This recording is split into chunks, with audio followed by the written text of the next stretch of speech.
Hi, it's my favorite time of day, the time of day when I get to read a good book to you. Today we're going to read Brave Irene by William Steig. And Brave Irene is a great book to read when you are learning about character traits. I know in my class we learned a lot about character traits already, but while we're reading this, see if you can come up with some character traits that describe Irene, besides brave. Also, the author does a really neat thing in this book. He kind of makes the wind into a character. So see if you can describe the wind also and some of the traits that the wind has in this book. I really like this character of Irene. She's something. Mrs. Bobbin, the dressmaker, was tired and had a bad headache, but she still managed to sew the last stitches in the gown she was making. "It's the most beautiful dress in the whole world," said her daughter, Irene. "The Duchess will love it." "It is nice," her mother admitted, "but, Dumpling, it's for tonight's ball, and I don't have the strength to bring it. I feel sick." "Poor Mama," said Irene. "I can get it there." "No, Cupcake, I can't let you," said Mrs. Bobbin. "Such a huge package, and it's such a long way to the palace. Besides, it's starting to snow." "But I love snow," Irene insisted. She coaxed her mother into bed, covered her with 2 quilts, and added a blanket for her feet. Then she fixed her some tea with lemon and honey and put more wood in the stove. With great care, Irene took the splendid gown down from the dummy and packed it in a big box with plenty of tissue paper. "Dress warmly, Pudding," her mother called in a weak voice. "Don't forget to button up. It's cold out there and windy." Irene put on her fleece-lined boots, her red hat and muffler, her heavy coat, and her mittens. She kissed her mother's hot forehead 6 times, then once again made sure she was tucked in snugly, and slipped out with the big box, shutting the door firmly behind her. Have you come up with any character traits that describe Irene already?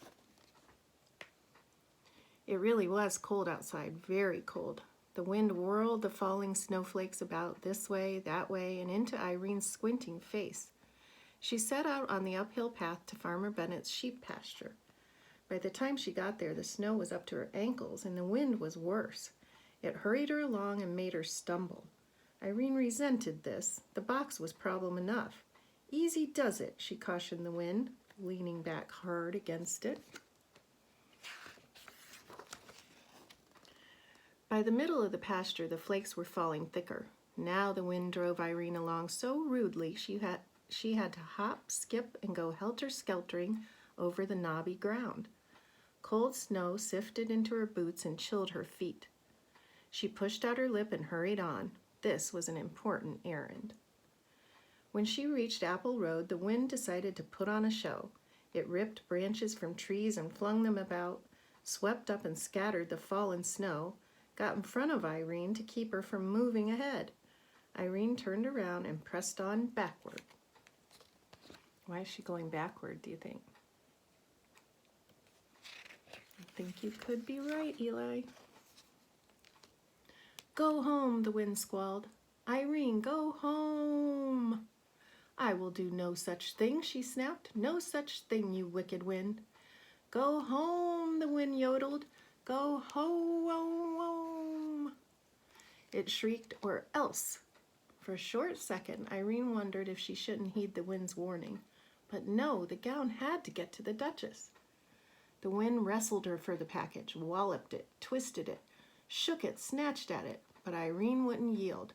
"It's my mother's work," she screamed. Then, oh woe, the box was wrenched from her mittened grasp and sent bumbling along in the snow. Irene went after it.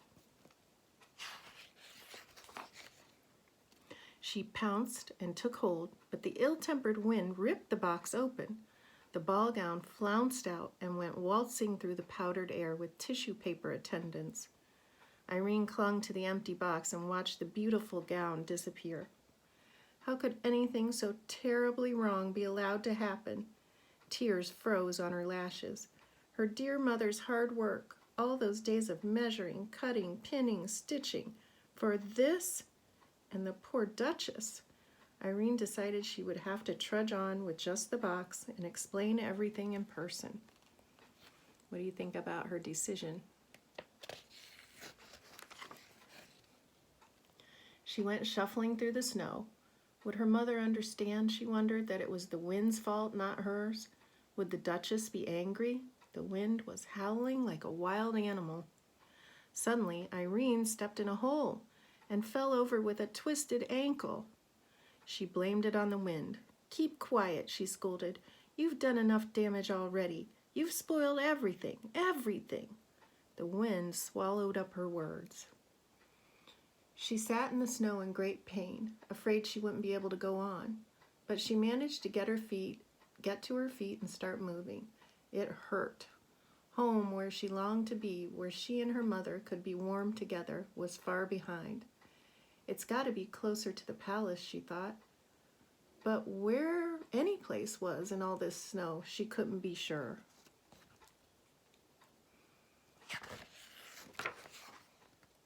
She plowed on, dragging furrows with her sore foot. The short winter day was almost done. Am I still going the right way, she wondered. There was no one around to advise her. Whoever else there was in this snow-covered world was far, far away and safe indoors, even the animals in their burrows.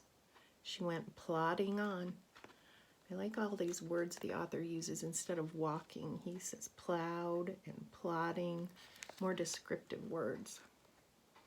Soon night took over. She knew in the dark that the muffled snow was still falling. She could feel it. She was cold and alone in the middle of nowhere. Irene was lost. She had to keep moving. She was hoping she'd come to a house, any house at all, and be taken in. She badly needed to be in someone's arms. The snow was above her knees now. She shoved her way through it, clutching the empty box. You thinking of some character traits that describe her? That's right, I was thinking persistent too. She was asking how long a small person could keep this struggle up when she realized it was getting lighter. There was a soft glow coming from somewhere below her. She waded toward this glow and soon was gazing down a long slope at a brightly lit mansion. It had to be the palace. Irene pushed forward with all her strength and sloosh thump, she plunged downward and was buried. She had fallen off a little cliff. Only her hat and the box in her hand stuck out above the snow. Even if she could call for help, no one would hear her. Her body shook, her teeth chattered. Why not freeze to death, she thought, and let all these troubles end? Why not? She was already buried. Oh my goodness, no. And never see her mother's face again? Her good mother who smelled like fresh-baked bread? In an explosion of fury, she flung her body about to free herself and was finally able to climb up on her knees and look around. How to get down to that glittering palace? As soon as she raised the question, she had the answer. She laid the box down and climbed aboard, but it pressed into the snow and stuck.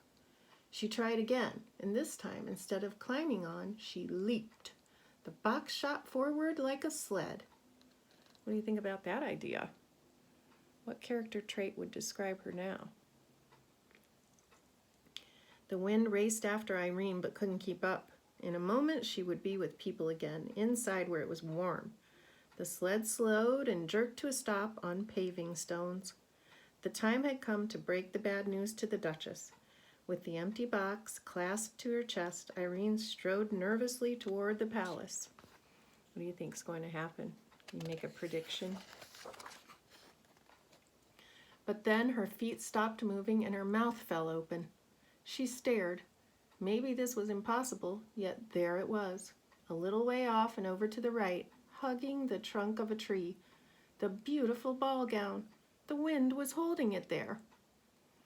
"Mama," Irene shouted. "Mama, I found it."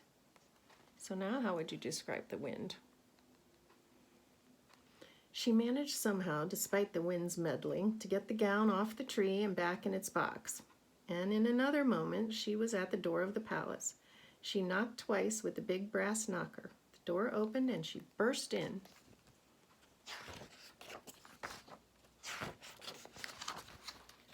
She was welcomed by cheering servants and a delirious duchess. They couldn't believe she'd come over the mountain in such a storm all by herself. She had to tell the whole story, every detail, and she did. Then she asked to be taken right back to her sick mother, but it was out of the question, they said. The road that ran around the mountain wouldn't be cleared till morning. "Don't fret, child," said the Duchess. "Your mother is surely sleeping now. We'll get you there first thing tomorrow." Irene was given a good dinner as she sat by the fire, the moisture steaming off her clothes.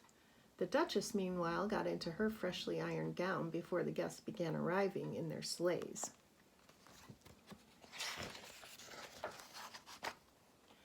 What a wonderful ball it was! The Duchess in her new gown was like a bright star in the sky. Irene, in her ordinary dress, was radiant.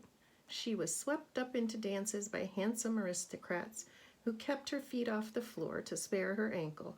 Her mother would enjoy hearing all about it. Early the next morning, when snow had long since ceased falling, Mrs. Bobbin woke from a good night's sleep feeling much improved. She hurried about and got a fire going in the cold stove. Then she went to look in on Irene. But Irene's bed was empty. She ran to the window and gazed at the white landscape. No one out there. Snow powder fell from the branch of a tree. "Where is my child?" Mrs. Bobbin cried. She whipped on her coat to go out and find her. When she pulled the door open, a wall of drift faced her, but peering over it, she could see a horse-drawn sleigh hastening up the path, and seated on the sleigh, between two large footmen, was Irene herself, asleep but smiling. Would you like to hear the rest?